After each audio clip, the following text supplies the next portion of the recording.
তো বন্ধুরা, আজকের আমি সকালে সর্ষে ইলিশ করব। তো তার জন্য প্রথমে আমি নুন হলুদ মাখিয়ে নিলাম। আর এদিকে দেখো, গ্যাসে কড়া বসিয়ে দিয়েছি। কড়াই দিয়ে দিলাম সর্ষের তেল। তেলটা গরম হয়ে গেলে, তো কড়ার তেল গরম হয়ে গেছে। এবার তেলের মধ্যে দিয়ে দেবো অল্প একটু কালো জিরে, আর দেবো অল্প একটু হলুদের গুঁড়ো। দিয়ে মশলাটাকে একটু নাড়িয়ে নেব।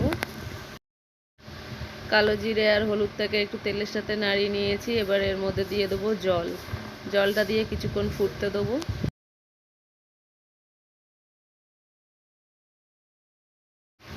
তো জলটা দিয়ে আমি ঢাকা দিয়ে কিছুক্ষণের জন্য রেখেছিলাম।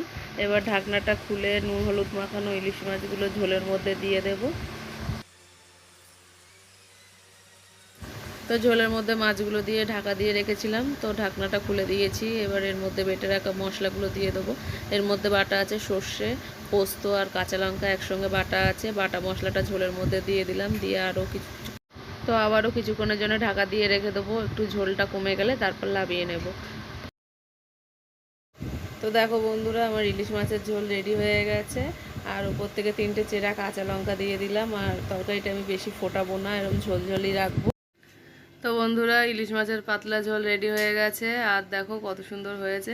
তো এরকম পাতলা ঝোল গরম ভাতের সাথে হলে আর কি চাই বলো। তো কাদের কাদের এরকম পাতলা ঝোল পছন্দ আমাকে অবশ্যই কমেন্টে জানাবে।